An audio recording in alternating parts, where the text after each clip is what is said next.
walking with it.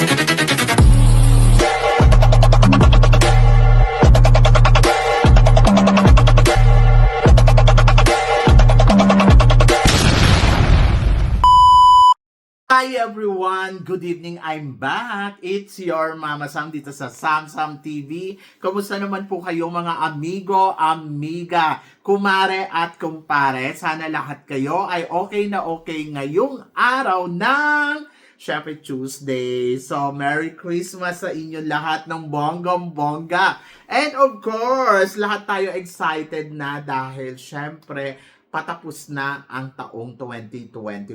Maraming salamat naman, di ba? Kung iisipin mo, ang dami din naman magagandang nangyari sa buhay mo. For sure, di ba? And then, of course, normal lang din naman na dumaan tayo sa mga pagsubok. Pero at least, di ba, ang importante dito ay nalagpasan natin siya ng bonggang-bongga. So, yan. Kaya naman ngayong araw na to, gusto ko kayong batiin ng Merry Christmas and Happy New Year. And then, of course, sa mga gustong magbigay ng pamasko, baka naman, charot. So, yan. At eto na nga, grabe. Oho, talagang grabe dahil nakakaloka ang mga chika natin. Dahil eto na nga, sobrang dami ng mga nangyayari after ng Miss Cosmo. Siyempre, unahin na natin dito. Ano ba ang mangyayari kay Chelsea Fernandez after niyang manalo ng Miss Cosmo? So, ano ba, saan daw ba ito mag-i-stay? Tapos, ano ba ang magiging papel niya bilang Miss Cosmo runners-up? Katulad nung nakaraang taon, nakita naman natin na ang dalawa ay laging magkasama, si title at saka si runners-up. Tapos sabi ni Bawang, dalawa nga daw ang winner. Kumbaga parang i-consider daw natin na dalawa ang winner sa Miss Cosmo, the title and the runners-up. Pero syempre, hindi naman parehas. Kung iisipin mo hindi naman parehas ang presyo na ibinigay nilang papremyo doon sa dalawa. Siyempre, runners-up ka nga, di mas mababa yung makukuha mo. Runners-up ka, siyempre, mas maliit yung opportunity na ibibigay nila. Kumbaga parang mas nakafocus pa din sila doon sa winner. Kahit pa sabihin mo na, ay, dalawa naman yung runners-up dalawa naman daw yung winner. But still, the one is runners-up. Parang siya lang yung tutulong doon sa Reyna. Diba? So, yon ganon. Ganon yung magiging papel. Anyway, ako masaya ako na naka-first runner-up or naka-runners-up dito ang ating pambato na si Chelsea Fernandez. Bakit? Deserve niya yon. So, sabi ko nga noon pa lang pagka-appointed niya bilang isang Miss Cosmo, sabi ko, my gosh, baka manalo pa tong Miss Cosmo o kaya baka maging runners-up. And then, kahit noon, sinasabi ko, I think sana yung Cosmo gawin nila, isang Asia, saka isang Americas, or isang taga, Africa, or Europe, ganon. Kasi parang feeling ko, magandang combination. Hindi yung katulad ng ginawa nila noong nakaraang taon na parehas, Asia o Southeast Asia, parehas taga-Asia yung kinuha. And then parang feeling ko, nawalan sila ng market ng bonggang-bongga doon sa mga ibang, kumbaga parang, parang okay, Asia Beauty Queen. So, dapat kinumbay niya. So, yon. At least, di ba, naisipan nilang gawin yun ngayon. At ito na nga, syempre yung kadalawang edition nila. Doon sa unang edition nila, medyo hindi ko naiintindihan. Bakit ba sila ang nanalo? Bakit ba ang dami-dami yung magagandang candidates, tapos ang dami-dami yung magagaling na candidates, pero sila yung nagwagi? Dahil siguro sila yung hinahanap, yung quality siguro nila. Pero kasi kung ako ang tatanungin mo, beauty contest kasi, so dapat doon tayo mag-focus tayo sa ganda. Pero kasi subjective ang beauty, sabi nga ganon. So, hindi lang beauty, kundi yung quality. Yung talagang ikaw. So, yan, ganon. Kaya, medyo naloka ako ng bonggang-bongga sa naging resulta noong nakaraang taon. Or dahil Pilipino tayo, syempre yung ego, tapos ang ganda pa ni Atisa, kaya parang hindi natin matanggap talaga na no, mali kayo dyan, ganon. Pero kung ano man yung naging desisyon nila, of course, tama ang organization. Kasi sila yun Ito yung gusto nilang makasama, ito yung gusto nilang mag-penetrate or maging Reyna mag-supreme, tawag ganon doon sa kanilang sa kanilang pageant, di ba? So, Indonesia and Thailand.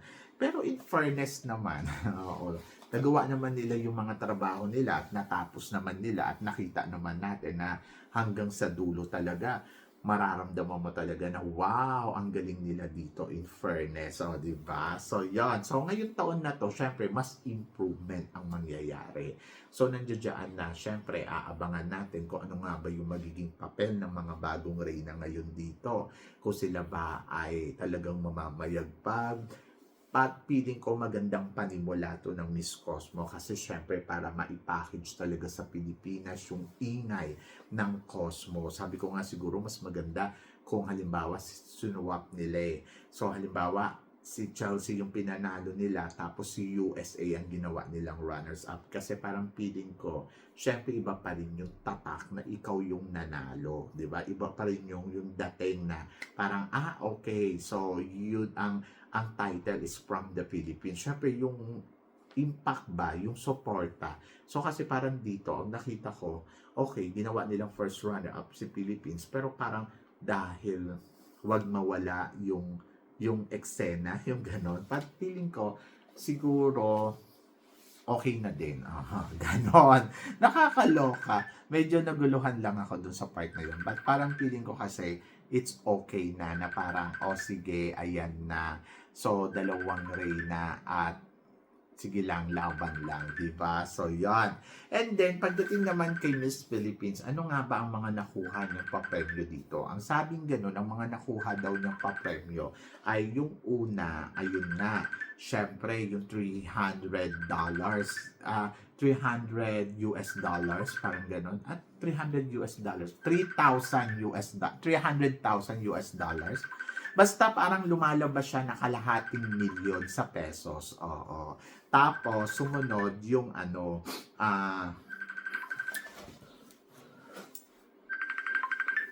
hindi sinasagot. So, ayun. So, $300,000 ba yon? Parang ganon. Hindi ko sure eh. Pero parang kinuwenta ko, nasa 300,000 baht siya. Oho, ganon. And then, equivalent yun siguro ng mga kalahating milyon. Oho. So, equivalent siya ng mga kalahating milyon. Kaya sabi ko din, okay, malaki din. Pero kasi kung iisipin mo, magkano ba nagastos ni Chelsea? Ganon. So, lugi ba siya dito? So, parang feeling ko, syempre, yun yung nakuha niya. At least may premyo. Ayun yung number one. So, mas maganda sana kung siya ang yung nag-title kasi, di ba, mas malaki yata yung premyo doon sa title talaga. So, kahit din naman ako, kung ako yung runner, so parang manghihinayang ako, hindi ka pa napunta sa akin, yung ganon. Pero, yung nakuha niyang pa-premyo, parang feeling ko, okay na din kaysa sa wala. Tapos pangalawa, mananatili siya sa Philippines, sa Vietnam pala. Mananatili siya sa Vietnam ng mahigit isang taon or isang taon. Mananatili siya sa Vietnam ng isang taon. Tapos, ayun, may luxury, daw, na condominium na titirahan nila. Tapos, plus, nandoon sa part na bongga, di ba? So, yan. Kasi, syempre, marami siyang project. Hindi lang sa Pilipinas, kundi dito mismo sa Vietnam at baka sa iba pang bansa. O, yun. So, ako, para sa akin, ang maganda dyan sa kanya, hindi man siya nakakuha ng malaking papremyo, pero pwede itong maging susi or daan para sa kanyang tagumpay bilang reyna. Sabi nga ganun, di ba?